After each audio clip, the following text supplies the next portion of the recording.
everything I just described about the Great Depression, stocks down, GDP down, unemployment up, deflation, by the way, happened over the course of about 4 years, from 1929 to 1933. What we just saw happened over 4 weeks. So even if the declines and the shock is comparable order of magnitude, which it is, the time compression is unlike anything we've ever seen. You can't, wars are pretty horrendous, but you can't even compare it to a war. So things that played out over multi-year spans have played out in a couple of weeks. What that means is that, you can read the headlines, you can do the estimates, you can listen to the analysts and listen to what I'm saying now. So I got it. It's going to be pretty bad. But people have not internalized this. People don't, they may know it at some abstract level, but their lives, their lifestyles have not been radically changed as of this minute, but they will be. 10 million Americans have lost their jobs in the last 3 weeks. 10 million. 10 million. 10 million, right. So that by itself would take the unemployment rate well past 10%, which is the peak of where it was in 2008. Or in 1982, we had a bad recession. It also peaked around 10%. It's going to 25%. Businesses are hanging on. And bear in mind that our economy was weak before the coronavirus. All this happy talk from the White House about the greatest economy in U.S. history. It's all nonsense. I mean, the economy was growing. The U.S. was outperforming other developed economies. We were doing better than our trading partners. But growth was 11-year growth in 2009 to 2020 was about 2.2%. And the annual figures clustered around that. We had no 3% years. We had no recession years after June 2009. It was very much around 2.2%. It was the same under Trump as Obama. The economy looked about the same. Trump didn't mess it up, but he didn't, double the growth rate of Obama. Those economies looked about the same, which tells you that there were forces at play that had nothing to do with the public policy or personality of the president. It had to do with demographics, debt, technology, other forces, if you will, high debt to GDP ratios that were actually more powerful than a specific public policy. So we were weak going into this. The Fed, until the end of 2018, had been raising rates. The Fed, over the course of 2018, had been burning money. Everyone, they used to run into people, they'd say, I'm sick of the Fed printing money. I say, sorry, they stopped printing money in 2014.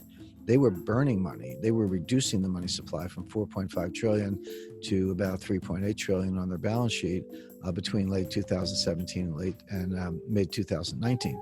So the Fed was in a double tightening mode, raising rates and reducing the money supply. Now, of course, that's all out the window. Rates are back to zero.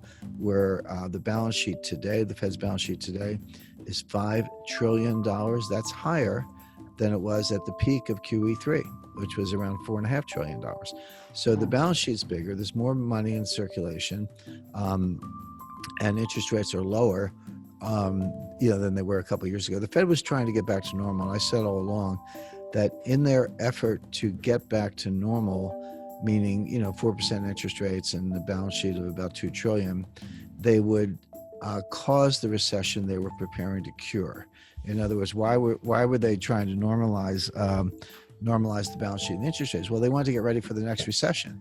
They didn't see this coming. I mean, practically no one did, but they knew it would come eventually, and they were preparing for it.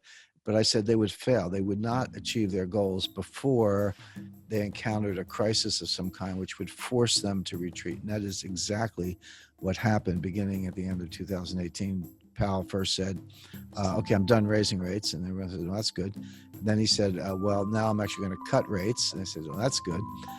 And then they said, we're going to abandon our quantitative tightening. And we weren't going to print money, but we were going to stop reducing the money supply. People said, that's good. By the way, that's what drove the stock market up in 2019. Yeah. The Fed kept giving the market candy until along comes coronavirus. So we had weak growth. The stock market was overvalued. We were uniquely unprepared for what has happened.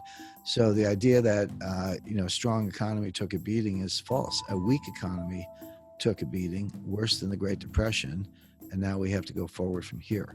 So so the idea that the stock market's nowhere near a low, Negative interest rates are on the horizon. This depression, I don't call it a recession. It's not a recession. It's a depression, which is far worse.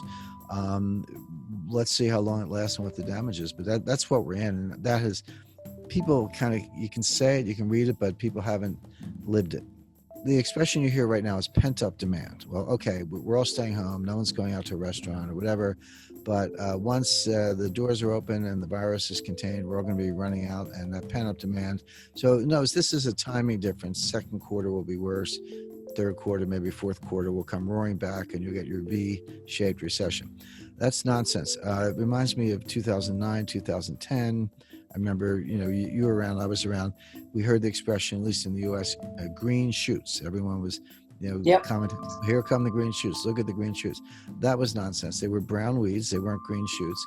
In other words, we got 2.2% growth for 10 years or 11 years, but the average recovery since 1980 is 3.2%. We got 2.2%. So, and if you think 1 percentage point doesn't sound like a lot, it is. Take 1 percentage point times a $20 trillion economy compounded over 10 years yields $4 trillion in lost wealth. That's how much wealth we left on the table by not being able to get back to the old trend. We did grow, but it was depressed growth, and which is one definition of a depression. Now, the problem now is that where's this so-called pent-up demand? So my wife and I usually go out for dinner on a Friday night, which we do. We did not go out last Friday. We're not going out this Friday. May not go out for a while, but let's just say that by August, things are back to normal and we decide to go out for dinner. We're not going to order 10 dinners. We're going to order one. We're going to sit down and have dinner. Those other 9 dinners that we skip, that is lost output, permanently lost output. It's not a timing difference. Now, it's true that if I were going to buy a car last week and I chose not to because the dealer's closed, and I go out in August and buy the car, okay, that's a timing difference. We subtract it from second quarter GDP, add it to third quarter GDP. So that could be pent-up demand, so-called. So that is a timing difference.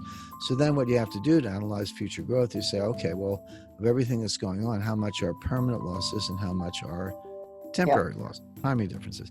Well, 70% of the U.S. economy is consumption, and about 60% of that are services, not goods, meaning 42% of the entire economy is consumption of services, bars, restaurants, theaters, concerts, shows, movies, etc. And most of that, as I described, is lost permanently. So you're never going to get that back. And then the question is, how do you grow from there? Well, here, let's say you're a restaurant and you have 20 employees. Now your doors are shut. You've terminated all 20 of your employees. They're applying for unemployment, so they're getting some check from the government, but you've closed your business. You're hanging on because most of these kinds of small businesses are not well capitalized anyway. They don't have a lot of working capital. By the way, 42% of the jobs in the U.S. are small businesses. It's not, IBM and General Electric. It's restaurants, dry cleaners, pizza parlors, and the like. Okay, so now let's say it's all clear, the virus is contained, you reopen your restaurant. Are you going to hire back all 20? Or will you perhaps say, well, I'll hire back 10 and we'll see about the other 10? You're going to have the same crowd? No, because behavior changes. You're going to have to set up fewer tables because they're going to have to be further apart. In other words, you're not going to recover all that lost growth, and 10 of those people are not going to get their jobs back. This is for the ones who hang on. There will be a lot of bankruptcies in the meantime. People just say, well, sorry, I'm just closing up shop permanently. I'm not reopening this restaurant. And so when you take into account the permanently lost output, because it's gone, it doesn't come back. You don't have the 10 dinners as I described, plus the permanently lost jobs where you get terminated for reasons we all understand right now, but you don't get hired back for a lot of other reasons.